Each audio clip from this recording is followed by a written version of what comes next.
कृष्णं वंदे जगद्गुरुम। आज हम अलंकार का आगे का भाग पढ़ेंगे। आज हम अपहनुति अलंकार पढ़ेंगे। अपहनुति अलंकार का लक्षण करते हुए कहा गया है, प्रकृतं प्रतिषिध्य अन्यस्य स्थापनं स्याद् अपहनुतिः। प्रकृतं प्रतिषिध्य अन्यस्य स्थापनं स्याद् अपहनुतिः। प्रकृतं प्रतिषिध्य अन्यस्य स्थापनं स्याद् अपहनुतिः। प्रकृत मैंने आपको पूर्व में बतलाया था कि बहुत सारे अलंकार उपमान और उपमेय के विभिन्न संबंधों पर आधारित है। ये अपहनुति अलंकार भी उपमान और उपमेय के संबंधों पर ही आश्रित है। तो देखिए, प्रकृतम, प्रकृतम यानी मूल, प्रकृति मूल को ही कहते हैं। तो प्रकृतम यानी मूल, मूल क्या होगा यहाँ पे? उपमेय। जैसे और मुख और चंद्रमा में, मुख तो है मूल, उपमा दी गई है चंद्रमा की, तो मुख तो हो गया उपमेय, और जिसकी उपमा दी गई चंद्रमा वह हो गया उपमान। तो प्रकृतम प्रतिषिध्य, प्रकृति यानी उपमेय की प्रतिषिद्धि यानी उपमेय का निषेध करके अन्य से स्थापनम, अन्य क्या होगा? उपमेय से भिन्न क्या होगा यहाँ पे? उपमेय से भिन्न होगा उपमान।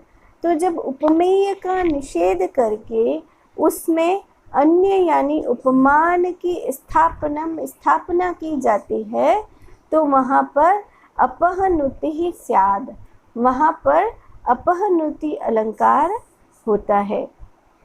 यानी यहाँ पर उपमेय का निषेध करके उपमान की स्थापना कर दी जाती है, उपमान का आधिक्य दिखाया जाता है, तो वहाँ पर अपहनुति अलंकार होता है।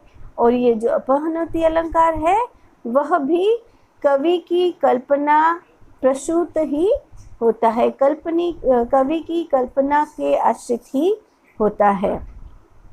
उदाहरण देखिए इसका, दशानन किरीटेभ्य तत्क्षणं राक्षसश्रियः मणिव्याजेन पर्यस्ताः पृथिव्यामश्रुबिन्दवः। दशानन किरीटेभ्य तत्क्षणं राक्षसश्रियः मणिव्याजेन पर्यस्ताः पृथिव्यामश्रुबिन्दवः। तो यहाँ पर कहा गया है कि दशानन का मतलब है जिसके 10 आनन हो। 10 आनन किसके हैं? रावण के। तो राक्षस राज जो रावण है वो दशानन है। और दशानन के किरीटेभ्य, किरीट कहते हैं मुकुट को, तो दशानन के मुकुट से पंचमी विभक्ति है तो वहाँ पृथक्करण होगा।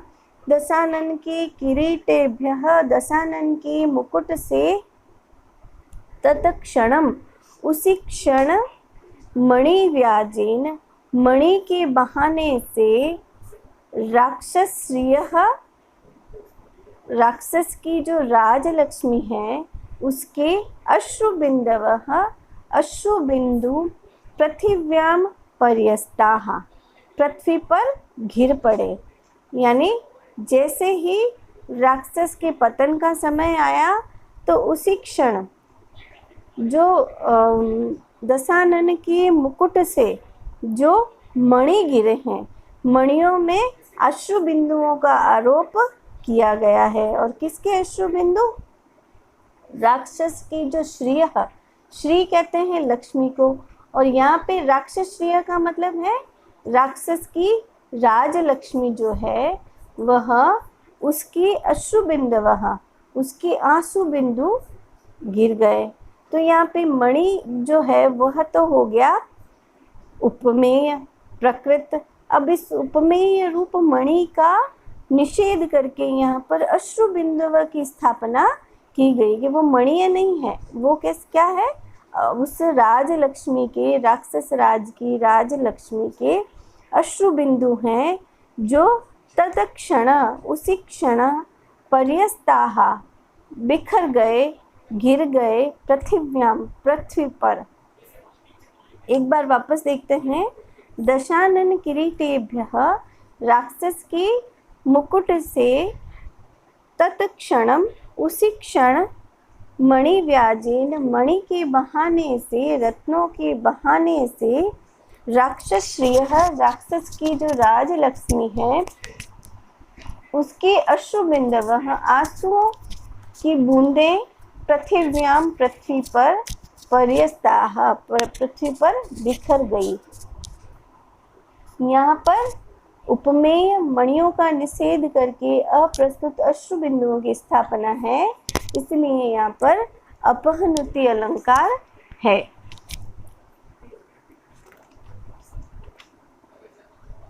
अब हम अगला अलंकार पढ़ते हैं, विभावना अलंकार।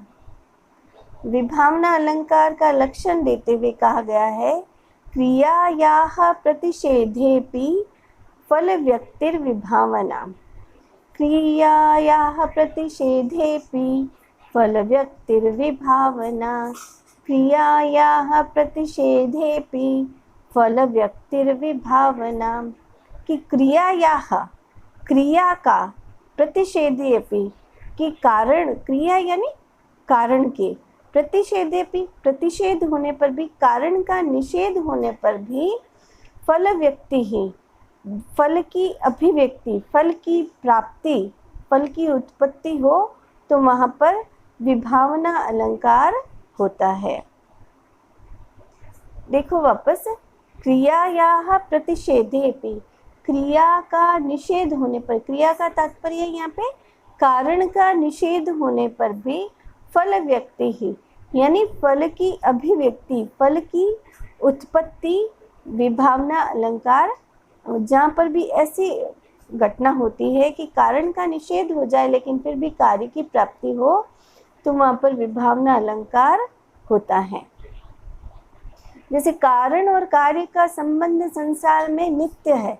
अगर कारण होगा तभी उसका कार्य होगा, अगर मिट्टी होगी तभी घट बनेगा, अगर स्वर्ण होगा तभी कुंडल बनेंगे।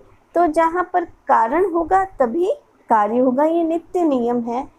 लेकिन काव्य में कुछ स्थानों पर कारण के न होने पर भी, क्रिया के न होने पर भी फल की अभिव्यक्ति हो जाती है तो वहाँ पर विभावना अलंकार होता है। उदाहरण देखिए, अपमेघोदयं वर्षम, अदृष्ट कुसुमं फलम, अतर्कितोपपन्नम वो दर्शनम प्रतिभाति में।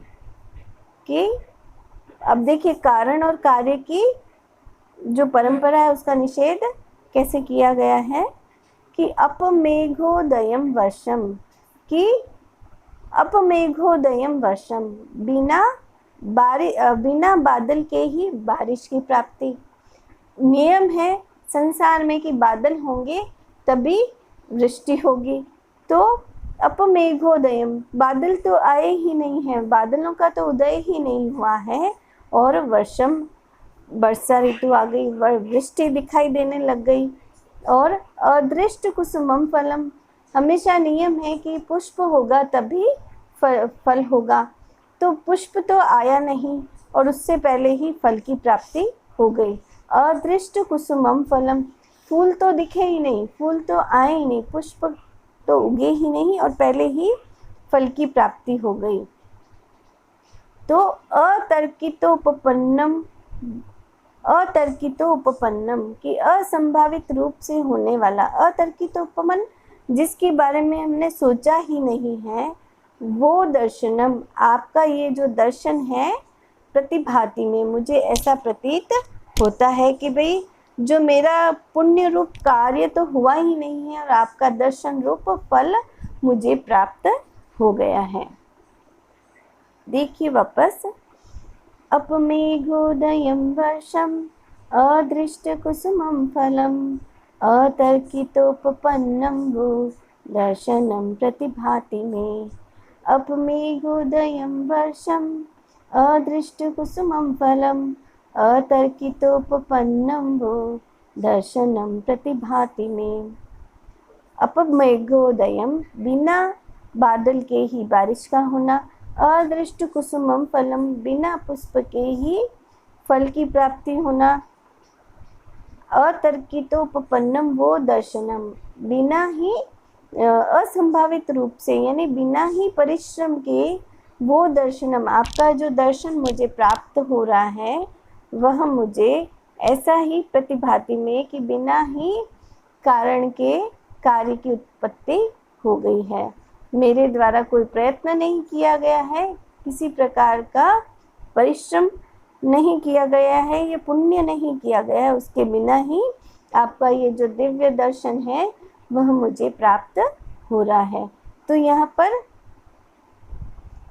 बिना कारण के, बिना बादल के बारिश का होना, बिना पुष्प के फल की प्राप्ति होना और बिना किसी प्रयत्न के जो दिव्य दर्शन की प्राप्ति होना है वह मुझे ऐसा ही प्रतीत होता है। तो यहाँ पे कारण नहीं है लेकिन कार्य की प्राप्ति है, इसलिए यहाँ पर विभावना अलंकार है। धन्यवाद। आज इतना ही रखते हैं, इससे आगे का हम कल पढ़ेंगे।